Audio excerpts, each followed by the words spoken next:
Hello, જાગુસ kitchen જર્નીમાં આપ સૌનું સ્વાગત છે. ફ્રેન્ડ્સ, આજે આપણે બનાવશું ઝારાના ગાંઠિયા. આ ગાંઠિયા એટલા ઇઝી અને એટલા સુપર ટેસ્ટી બને છે ને કે હું તમને શું કહું. બસ મેક શ્યોર તમારી પાસે ગાંઠિયા પાડવાનો ઝારો હોવો જોઈએ. આ ગાંઠિયા વણેલા ગાંઠિયા જેવા જ લુકમાં અને ટેસ્ટમાં બને છે. તો ચાલો શરૂ કરીએ. સૌથી પહેલાં આપણે બેસન લેશું. આ રેડી બેસન જ લેવાનું છે અને તેને ચાળી લેશું. મેં અત્યારે 2.5 કપ એટલે કે 250 ગ્રામ બેસન લીધેલું છે. ફ્રેન્ડ્સ, બેસન ચાળીને લેવાથી તેના બધા ગાંઠા નીકળી જશે અને લમ્સ નહીં રહે.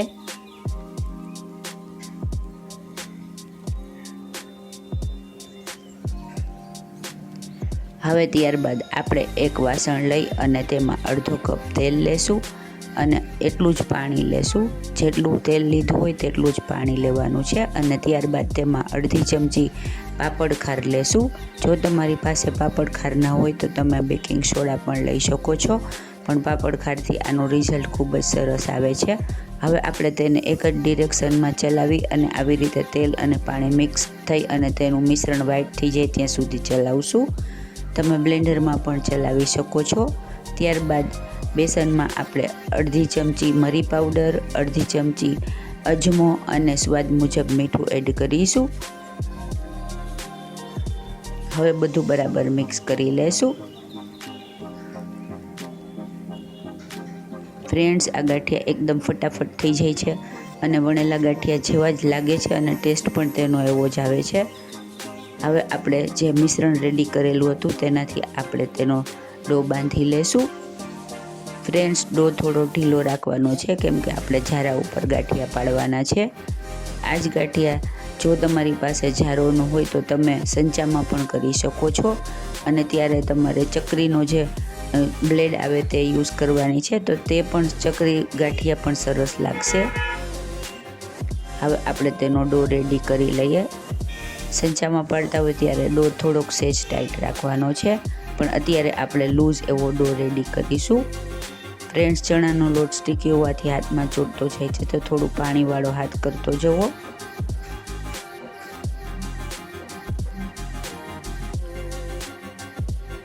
જુઓ, આવી રીતે આપણે એનો ઢીલો એવો ડો રેડી કરી લેશું. આપણો ડો રેડી થઈ ગયો છે.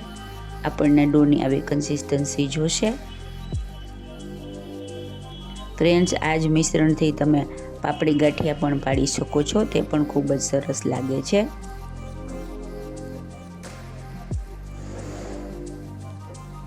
હવે આપણે તેલ પહેલાં જ ગરમ કરવા મૂકી દીધેલું છે અને તેના ઉપર આવી રીતે ફૂલવડીનો જે ઝારો આવે છે તે લેવાનો છે અને તે રાખી દેશું અને ત્યારબાદ હથેળીની મદદથી આવી રીતે ઘસતા જશું અને ગાંઠિયા પાડતા જશું.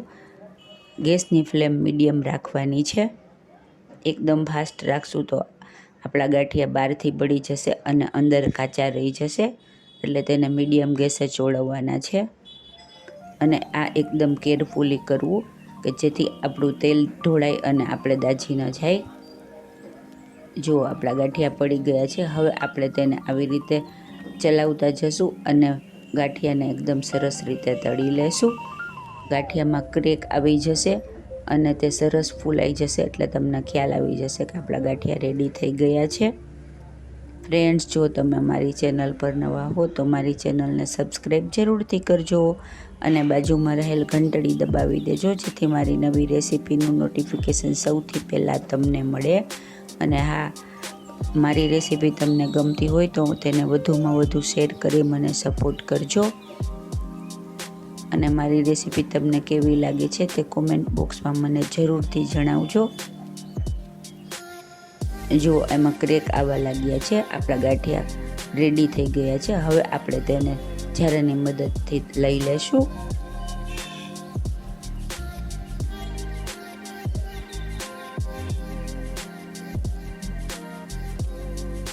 ફ્રેન્ડ્સ, આટલા લોટમાંથી આખી થાળી ભરી અને ગાંઠિયા રેડી થાય છે. હવે આપણે બીજી આવી રીતે ગાંઠિયા બધા આવી રીતે પાડી લેશું. આટલા લોટમાંથી 3 જેટલા ઘાણમાં ગાંઠિયા રેડી થાય છે અને આખી થાળી ભરી અને એકદમ તમે ફ્રેશ ગાંઠિયા રેડી કરી શકો છો.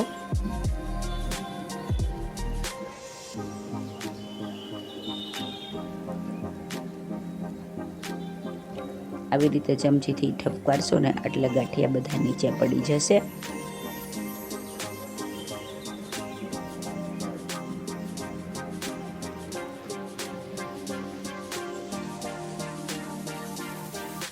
આપણે તેને મીડિયમ ગેસે તળી લેશું. ફ્રેન્ડ્સ, જો તમે આવી રીતે ગાંઠિયા બનાવશો ને તો તમારે બજારમાં ક્યારેય લેવા જવા નહીં પડે અને ઘરે એકદમ ફ્રેશ અને ગરમા ગરમ ગાંઠિયા રેડી મળશે. તો તમે પણ ચોક્કસથી ટ્રાય કરજો. છે ને એકદમ જોરદાર, ખાવામાં એટલા જ મજેદાર છે. હવે આપણે તેને મરી પાવડર અને સંચળથી થોડાક ભભરાવીશું એટલે સરસ ઉપરથી ખૂબ જ ટેસ્ટ લાગે છે. ત્યારબાદ આપણે તેના કોબીના સંભારા અને તળેલા મરચાં સાથે સર્વ કરીશું. ફ્રેન્ડ્સ, તમે પપૈયાનો કે ગાજરનો સંભારો પણ બનાવી શકો છો, પણ મેં અત્યારે કોબીનો સંભારો રેડી કરેલ છે. આમાં કોબી સુધારી અને તેની અંદર મરચું, ધાણા જીરું, મીઠું અને સેજ ઓઇલ નાખી અને મેં કાચો જ સંભારો રેડી કરેલ છે. ફ્રેન્ડ્સ, ખાવામાં એકદમ મજેદાર અને બનાવવામાં એકદમ ઇઝી અને જોરદાર એવા આપણા ઝારાના ગાંઠિયા રેડી છે. તો તમે પણ ચોક્કસથી ટ્રાય કરજો. ફ્રેન્ડ્સ, લુકમાં એકદમ જોરદાર, ખાવામાં એકદમ સ્વાદિષ્ટ અને બનાવવામાં એકદમ ઇઝી એવા આપણા ઝારાના ગાંઠિયા રેડી છે. તો તમે પણ ચોક્કસથી ટ્રાય કરજો. ફ્રેન્ડ્સ, જો તમને મારી રેસીપી પસંદ આવી હોય તો મારી ચેનલને લાઇક, શેર અને સબસ્ક્રાઈબ જરૂરથી કરજો. ધન્યવાદ.